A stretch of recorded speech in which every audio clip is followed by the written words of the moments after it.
Welcome back into the USPBL pregame show. Alongside Alex Johnson, I'm Tom Cavanaugh. It's a cloudy Saturday here as we're inside the Westside Woolly Mammoths dugout. And Alex, it's a great matchup today between the Beavers and the Westside Woolly Mammoths. But let's dive into that pitching matchup today. Going for those Beavers is Greg Lokinen. He has been red hot, leads the league in strikeouts, going against Zach Zeborowski for the Mammoths. Yep. Going to ask for a better night for baseball on a Saturday in downtown Utica. Let's take a look at our updated weather on the USPBL network.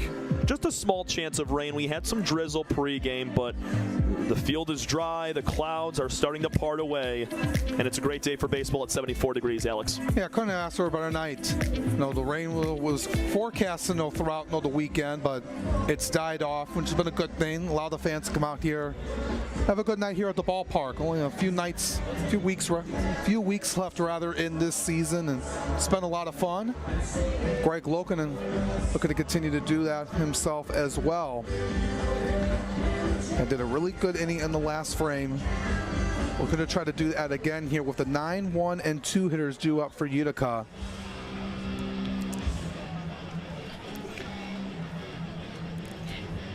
Ethan Kreisen had his first homer in the USPBL last night, and it was an absolute bomb to left center. It's great to see Ethan get into a baseball, man. I mean, he's been a clean, short-swinging guy, hitting for average and gaps. And when you finally are able to get a hold of a ball and launch it over the Dave & Buster's sign and over the back patio that is behind the scoreboard, it just feels so good, and it kind of changes your confidence level as a hitter because you know you can put baseballs out here at Jimmy John's Field. It was right in that bottom of the second inning that tied the game up. It was a good pitch, from Zach Zeborowski that Kreisen got a hold of. Ethan down 0-2 currently. Greg Lokinen loves what he saw just in the last half inning with the Beavers chipping back with 1 run. They do a great job of it, fighting back when they take an early lead. The 0-2 is a high pop-up out of play towards the right side. Lokinen also approaching 35 pitches through 2 innings. We saw him throw 109 or 112 pitches, I'm pretty sure, his last time out on August 9th. I'd be surprised to see Greg do that same thing, but not surprised if he has another double-digit strikeout day as he picks up number 3 right there. Just nasty. Just a nasty pitch thrown over there to Ethan Kreisen. Couldn't do really anything about it. Little Bardol, little Crisco, little jalapeno in the nose. Lokinen with a 3rd strikeout for the 3rd straight inning. He's making it work today. Works third base side of the rubber. Goes over the head through the windup. First pitch to Demetrol is a breaking ball inside and low. Ground out to second base the first time for Andre.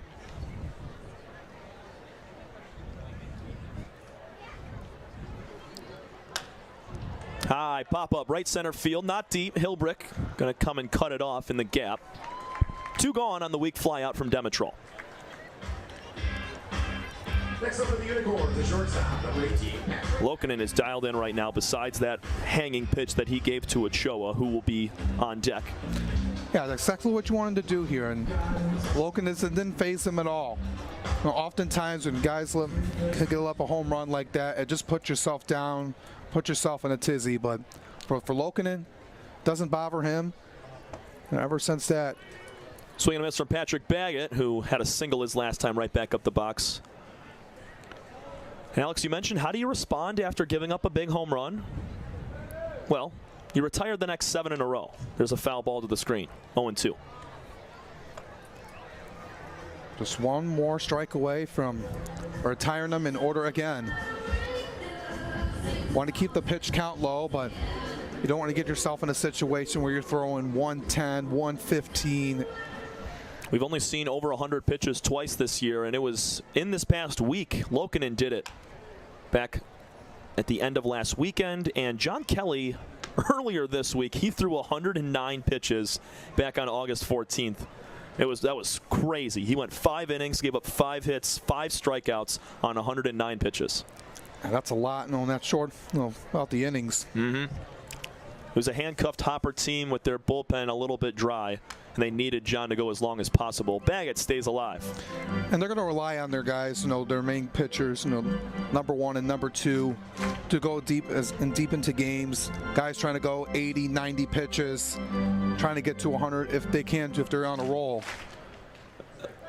I guess when you look at the optimistic side for the Hoppers, though, they have 3 really good starting pitchers. You can't say that about all these teams. Usually, most of the teams have 2 really solid guys and a third just to kind of back them up and shore you 5, 6 innings, 4, 5 innings, what have you.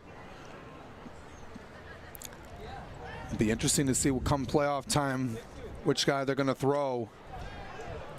That was really, really close. If the season ended today, it would be the Hoppers versus the Beavers on September 5th for the quarterfinal game. The winner of that would play the Utica Unicorns. And I think Hoppers-Beavers, you're getting a Pierce Banks, Greg Lokinen matchup for the ages. Baggett pops one up. Down the right side, it's going to be foul by a couple of feet. Hilbrick was coming on to make the catch, just could not get there. Yeah, that would be a fun matchup. 2 guys who have been really strong.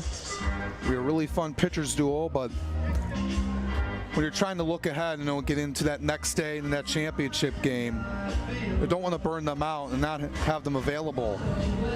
It's a lot of strategy come playoff time. So let's say it is Hoppers, Beavers, and the Beavers hop out to a 6-0 lead in the second inning, and they start to kind of coast a little bit. I think you see Lokinen have a shorter start because they can use him later because their confidence level would be higher with a strong advantage in that quarterfinal game. But if it's a tight 1-2 run ball game, I think you send Banks and Lokinen out there the entire time. 4 Ks now for Greg Lokinen. Nothing new. He's at 87, 13 away from the century mark on the season. 8 retired in a row. It's the 5th third bank, 5th third out of the ball game, and with that comes JJ the Water Boy as he's going to head out to field umpire Tim Heigl, get him some hydration. It's presented by Michigan First Credit Union. JJ is the star of the show, and I know our season's coming to an end, but every day, he works so hard. Absolutely, he does, and going to umpire some water and get them ready to go. Ready for this tail end of the season. It's going to be a lot of fun. 2-1, we go bottom 3. This is your home for USPBL baseball. We enter the bottom of the 3rd inning. It's a 2-1 lead for the Utica Unicorns over the Birmingham Bloomfield Beavers. Here from Jimmy John's Field on the USPBL network, Alex Johnson, Tom Cavanaugh, as Tristan Harvin takes the mound for another inning. He gave up that double to Blake Bean, but other than that, it wasn't a lot of hard contact, Alex. We saw a couple of ground outs and a pop out to the catcher, so the double from Bean was really the only blemish on Harvin all day long. Yeah, and that was only one thing, but they were able to get a run on the board. But one of the more important thing is they have the lead still at this point, and we're facing the 9-1 and 2 hitters, Ruiz, Wilcox, and Piotrowski. I like the command we've seen here so far from Harvin. He's had a couple of punch outs, had some weak contact as well. That's worked for him a lot here in tonight's game, and both teams know that at this point in the season, every game matters. Want to put yourself in the right position. Now for these Beavers, they might be set in stone to be that 4 seed. So it's more so on their just talent, not their talent level, their ability to put together good at-bats and good games down the stretch. If they're peaking at the right time, which they are, but can continue it over the next week or so, they're going to be in a great position to knock off all the rest of the teams above them. Yeah, no, they want to be able to work out as best as they can, keep on trying, keep on practicing every day, and put themselves in the best position possible. And I mentioned, when it comes into the playoff time, if they're playing the Hoppers or somebody else on that Thursday night, want to be able to you want to be able to get yourself to win, because there's no guarantee, obviously. But there's a 2-1 on the ground to shortstop Baggett. Bobbles for a moment. Quick flip to first is not in time. Pablo Ruiz with all that speed beats it out for an infield hit to start out the 3rd inning. And these Beavers, once again, leadoff man aboard. Yeah, that bobble was the difference maker. And a little extra second delay got him there just to beat the throw. It's a very uncharacteristic bobble from Patrick Baggett. He never does that. He's like a vacuum at shortstop. Every time the ball sifts right into his glove with ease. He just had a very minor bobble, still got the throw out nicely, but Pablo is extremely fast. He might take off here as well. And they marked it down as a hit on the scoreboard. I give him the same thing. Hate to give Patrick an error there because of just a small tad of a bobble, and still had an accurate throw to Weber. Plus, it was a bang-bang play, so it could have gone either way. Field umpire Tim Heigl made the right call. There goes Ruiz. It's a ground ball to the mound. Harvin throws down to second. Demetral, the first. It's a double play. Harvin and his defense pick up, bag it after Ruiz reached. And even on the stolen base attempt, they still turn two. Yeah, I thought maybe Ruiz was going to be safe at second for sure, but Harvin said not so fast. Got it right there. Throws it over to Demetral, to Weber to get the twin killing double play. Exactly what they needed. Wilcoxon with the ground ball double play, and instead of a man on, a man out, it's two gone, nobody on. Ruiz is erased from the base paths. Here's Matt Piotrowski. Unicorns defense turned 3 double plays in last night's game against Westside. Unicorns and the Beavers, they do the best at it. Here's a ground ball to Ochoa. On a couple of hops, guns to first, and it's a 1-2-3 third inning for Tristan Harvin as he helps himself out, turning a double play on Ben Wilcoxon and Pablo Ruiz. 2-1 Unicorns. We go to the fourth. You're watching USPBL Baseball.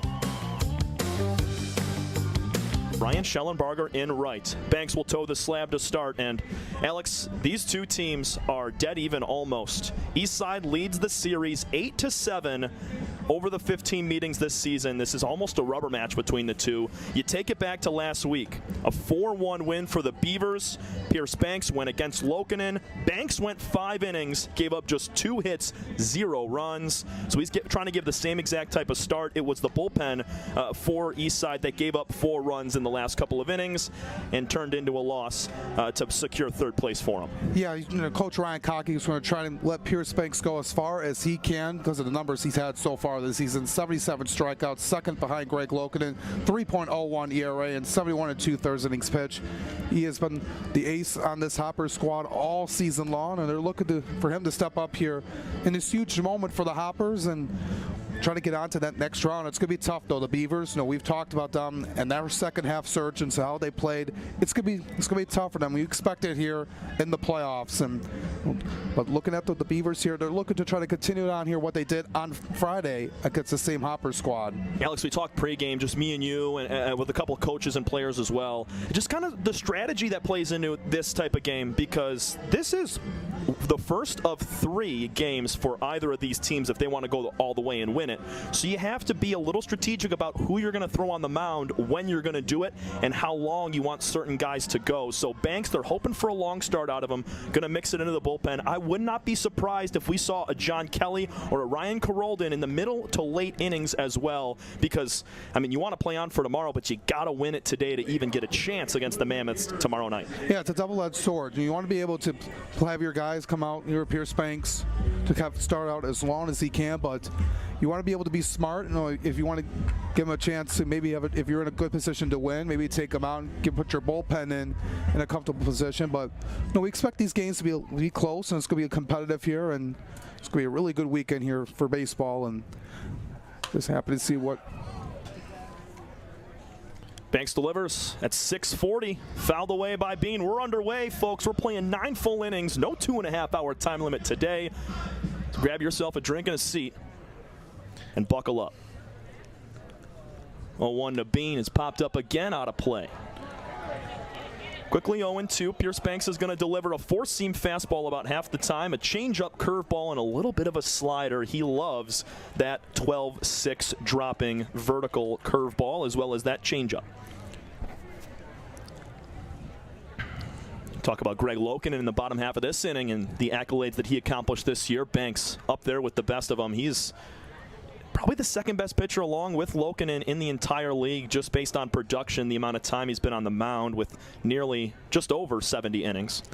He's done his job and able to put himself in a really great position statistically, and it's been a key part during his time here in the USPBL and the Hoppers, and being a former signee of the Minnesota Twins farm system, and he's had really impressive numbers with the ERA just at 3. 1-2 pitch to Bean, just off the plate. Not by much. Your umpire crew today, it's Aaron Woodbury behind the dish. Third base umpire Sal Jocko, and at first, Robert Lothian. Both teams sporting the dark jerseys today. You got the Hoppers in the black with the orange numbers, and Navy with the red numbers for the Beavs. Here's a high fly ball to shallow center field. In a few steps is Rose, calling off his left fielder Marcoux, and there's 1 up, 1 down to start. There's a good swing off the bat by Bean, just hung up in the air too long, and Rose able to make the routine catch. And I'm looking forward to seeing how these next few days pan out. It's going to be a lot of fun. A lot of these guys, having this kind of experience before in a huge moment like this in a playoff situation. It's good, and they feel pumped. They feel excited to be about it. I would be too, but I'm just looking to see how great and competitive these playoffs are going to be over the span of the next 3 days. The 2023 batting champion, Ray Hilbrick, steps in and takes a ball high and outside. So it's pretty nice for the Beavers. Your 2 and 3 hitters are the last 2 batting champions in the league. Swing and a miss on the 1-0. Yeah, good stuff by Banks on that pitch at 76. Hilbrick had a good season, though. He did. Average at 295, drove in 14 runs this season. Second on the team in hits with 44 behind Piotrowski. Here's a 1-hopper to shortstop. Forehand flip for Stevenson, and there's 2 gone. It just took a friendly hop right onto the infield, right over to Grant Stevenson, and able to make the routine play. And that pitch was a little bit outside, up on the dirt, and over to Stevenson to make the out. And that's the kind of start you want to see here for Banks. Here's the man that just won MVP of the 2024 season and the batting title, Matt Piotrowski. Puts it on the ground to third, stabbed at by Maddox. Cross diamond throw is perfect, and it's a 1-2-3 frame. A couple of ground outs and a pop out for Banks in the first.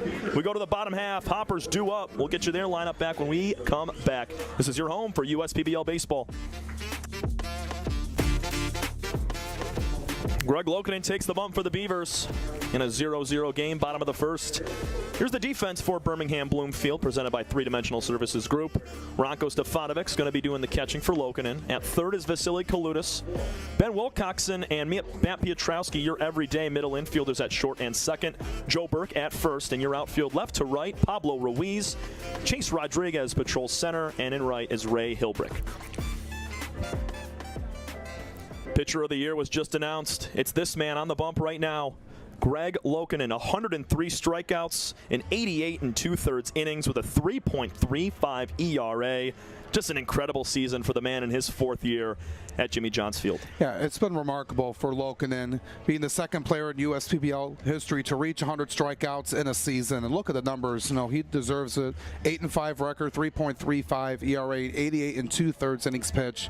He's a guy that has done a lot here for the USPBL and for the Beavers over the last couple seasons, and looking to make himself known here and ride this team to the championship game here. 1 game at a time here tonight, but looking to get another quality start out of him. And Coach John Dabrowski and Nick Caruso have relied on him to go deep into ball games all year long, and has been the veteran in this pitching staff and on this team, and trying to guide this team together to get to the mountaintop. Lokinen pitched against these Hoppers back last week. He went 5 innings, gave up 2 hits, 1 run, and he struck out 7 to reach 100 Ks on the season. Zeb Rose will kick it off, followed by Noah Marcoux and Ben Ferguson. It's always a great matchup when we get to watch Banks and Lokinen go at it. I mean, it was a tight ball game, 4-1 finish last week as Rose lines the first pitch out to left. No problem for Ruiz. It's a loud first out on 1 pitch. Yeah, got himself what he needed. And that fastball at 88, that Rose had some good contact on it, 96 miles an hour off the bat, but right over there was Pablo Ruiz to make the catch. And it's always good to have the top 2 pitchers, in the league square off against each other, and it's been good for the fans. It's been good for us here in the booth here, Tom, and just incredible to see how these 2 guys work.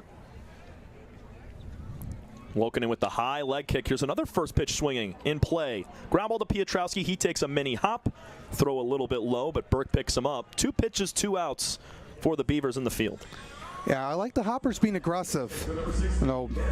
It didn't work out here this time, but Marcoux just hit a chopper right over to Piotrowski. It was a little bit of a funny hop, but it had enough time as Burke stretch out over the bag. But Had plenty of time to get the out there, though. And we know this infield can play some issues at times, take funky bounces.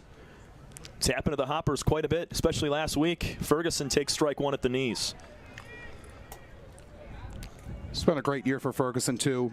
273 average, 4 homers, and 27 RBIs for the man out of Chandler, Arizona. He swings at the second pitch he sees and pulls it foul. Quickly a 0-2 count to Ferguson. Good piece behind Marcoux in the lineup. And yeah, they've really been the 1-2 punch all year long for this Hopper team. A lot of production in the 2-3 spot between Marcoux and Ben. They've been there all year. 0-2 is a broken back ground ball up the middle and into center field for a single.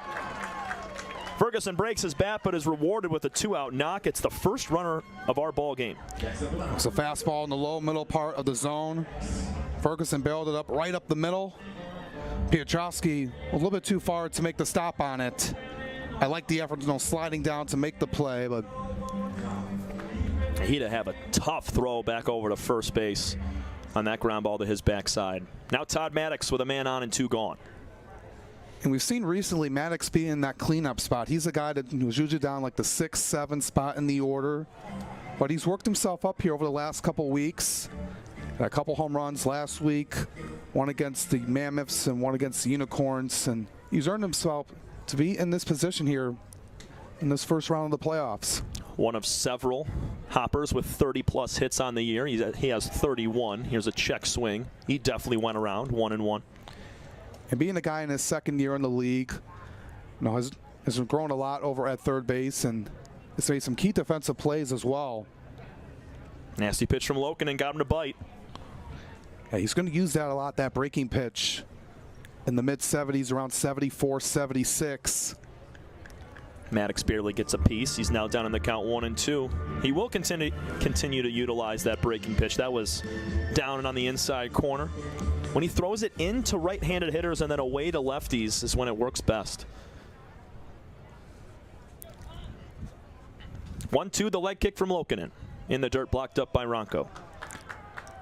Yeah, good stop. Stefanovic keeping Ferguson in check over at first base. Lokinen, the Berkeley native, assistant coach at Northville, grabbed himself a state championship this past season, upsetting Brother Rice in the state final. And now he's on the bump trying to do the same thing and will his team to another ring. 2-2 on the way. Swing and a miss. Maddox goes down, and it's another strikeout for Lokinen, his first of today's ball game. Just one base runner. It was a single from Ferguson. That's all. We go to the second. No score between the Hoppers and Beavers from our playoff quarterfinal at Jimmy John's Field.